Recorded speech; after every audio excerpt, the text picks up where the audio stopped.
In natural disasters like the Türkiye and Syrian earthquakes, we think first of physical relief. Understandably, food, clothing, shelter, health, medical, and safety. Yet Turkish doctors said the first wave of patients had life and death physical injuries. Then the second and third wave were PTSD, panic attacks, anxiety, depression. There's a need for spiritual trauma relief for the whole nation. In crisis, disasters, tragedies, it seems people immediately begin to ask existential questions like, where's God? Does he care? What happens to my friend who died? What happens to me if I die? In natural disasters, who provides the spiritual trauma relief that is needed? Welcome to the Unconventional Ministry Podcast, where the conversation is about fresh ministry ideas and innovative approaches. I'm Dennis Weens, your host, Senior Impact Catalyst at SAT7 USA. My guest today is Dr. Rex Rogers, President of SAT7 USA, former president of Cornerstone University, a prolific author, a blogger, and now a podcaster as well. So Rex, welcome to the Unconventional Ministry Podcast. Thanks for inviting me, Dennis. Appreciate it. It's great to have you here. You know, we think about what's going on over there in the Middle East. Everybody understands natural disasters. And what we want to talk about today is spiritual trauma relief in the context of these natural disasters that take place around the world, and especially as we've seen in Turkey and in Syria. Let's define what we're talking about with spiritual trauma relief. What is that? And then we'll unpackage what that means and how we can do that type of ministry. Well, as you said in your introduction there, Dennis, I think people, and we're not trying to knock them, it's just understandable, Christians immediately think of physical relief, and understandably so. I mean, if there's an earthquake or any other kind of natural disaster like that, people need food and clothing and safety and shelter and medical and health kinds of aid. But very quickly, they need far more than that. And that's where the role of Christian media, where we play a role, can contribute with trauma spiritual relief and beginning to try to answer some of those existential questions you mentioned there, because people do ask them. They begin to be very concerned about their own sense of their future, what happened to their loved one. Why did God do this? Is God out there? Does he care? Does he know? That's exactly what SAT7 can speak to in those kinds of times, and that is spiritual relief, just as important, maybe even more so than physical relief. Now, we're hearing these existential questions in Turkey and Syria, but do people tend to ask these questions even in smaller crises or smaller natural disasters around the world? Is it something that's pretty common in crisis and disaster? Yeah, I think it is. And we've seen articles from time to time about that. There was a number of articles that came out of Japan post-earthquake and tsunami there. I think it was in 2005, the one that upset their nuclear reactor, and they had terrible things happen. I mean, it's a number of years later now, and they're still struggling with those existential questions. They're still struggling with people's sense of place, of permanence, of the fact that this happened to us and why did it happen to us? What does it mean spiritually and emotionally? It takes a long time you just don't get over those things with the passage of time. You need to have understanding, knowledge, and of course, if that knowledge is of the sovereign God of the universe, then you can have hope, and it's much more important and helpful. So how does SAT7 as a broadcast media ministry minister in times of crisis like we're seeing now in Turkey and Syria? Well, one of the things that our team immediately did was with their live programs, have a number of live programs, as you know, on the air, where they can alter very quickly the subject matter. And they, in live programming, just like here, you tend to get more interaction with your audience. So they begin to address some of these kinds of questions and speak into it, or they address questions that they're hearing from their viewers and helping them wrestle with this. And we're talking about people then that were not necessarily in the earthquake impact zone. They may have lived several hundred miles away, but they may have grown up in the earthquake impact zone. Some of our staff did, or they have family back there, or one of our ladies where she got married, the church where she got married in the impact zone was flattened. So it gets their attention, it gets the attention of the entire country asking these kinds of questions, and we can speak directly into that immediately. I've heard you say that you believe SAT7 is providentially positioned to respond in a natural disaster like we've seen. It's not like we just all of a sudden after the disaster went to programming. We're an established broadcaster in the Middle East. We're established channels in Arabic, in Farsi, in Turkish. Talk to us a little bit about this concept you believe we're providentially positioned for such a time as this. Well, as you know, Sat7 is about 26, going on 27 years of age. We're based on the little island country of Cyprus, but we have studios in these other countries in Middle East and North Africa. We've become a trusted brand, for want of another word or phrase. People know Sat7, they know it's Christian. And with a largely non-Christian audience in the Middle East and North Africa who are watching, they want to know what those Christians are thinking and saying. They want to know what their God, so to speak, how he speaks into this. And it gives us a new platform, a new opportunity. People are looking for answers. You asked earlier, do people really ask these kind of questions? I think you and I and every other human being, we ask those kind of questions when we have personal adversity.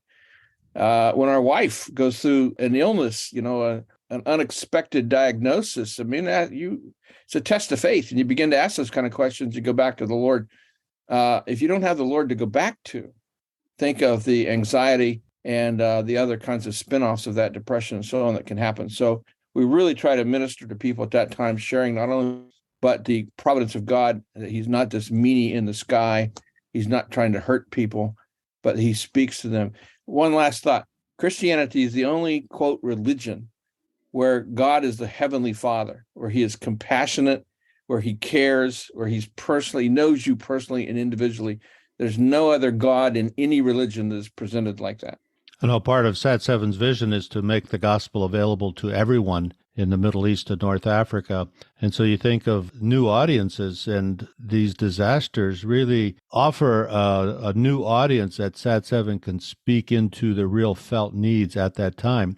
As I present the ministry, a lot of times I get the impression from church leaders, ministry leaders, broadcast media is more entertainment, but we're using it for discipleship, for helping people like we've just described in spiritual trauma relief. How important is the social media for Sat7 at a time like this? Well, as you know, anywhere in the world, there's an increase in smartphones, especially among the young, but on up into our age bracket as well.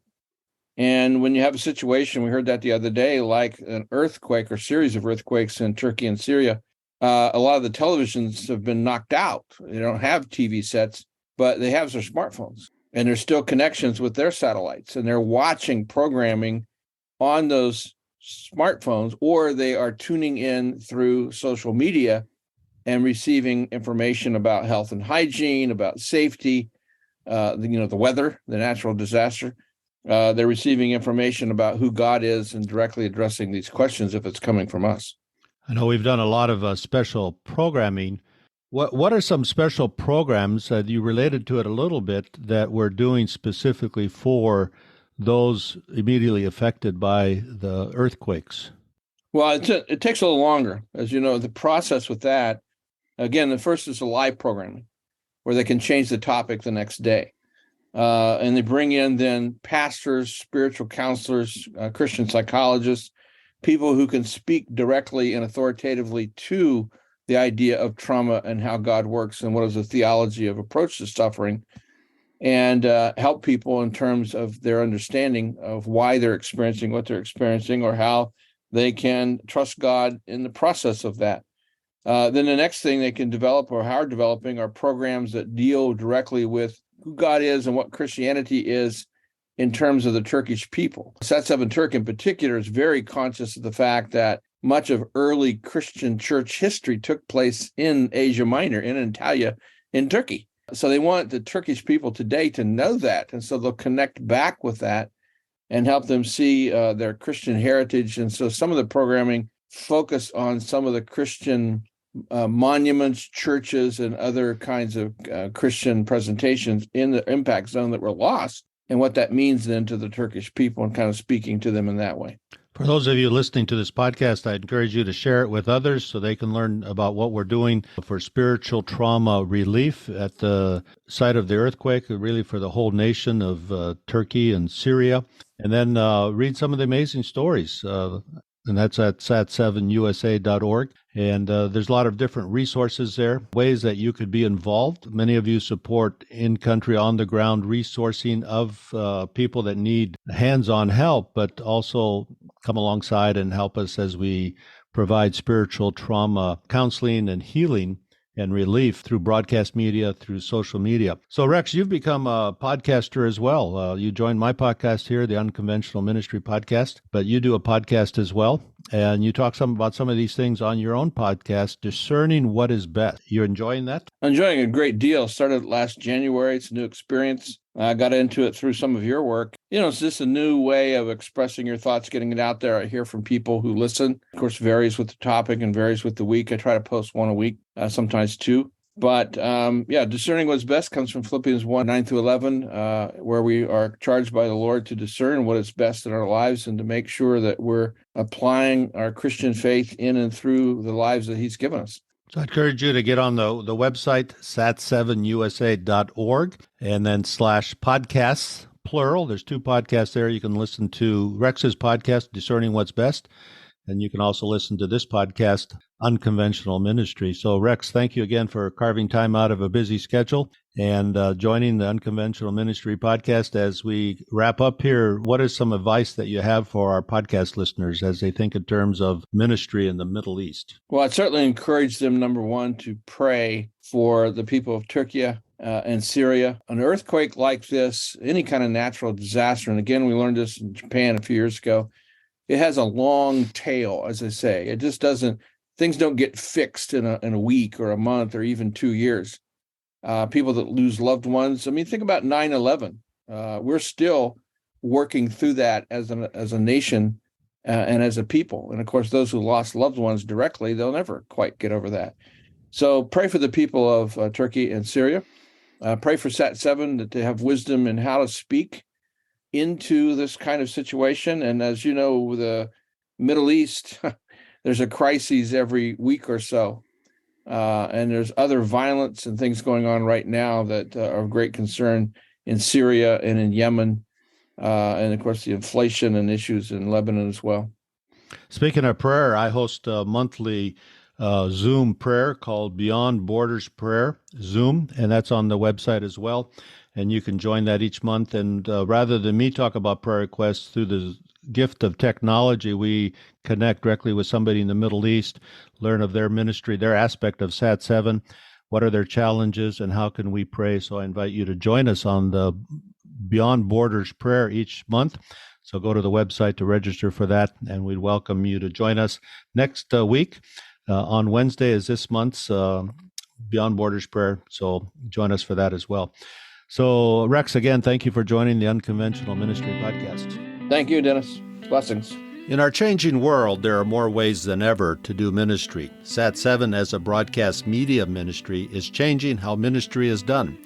Through innovative approaches, collaborative efforts, broadcast satellite television, web streaming, and social media, Sat7 is making a difference.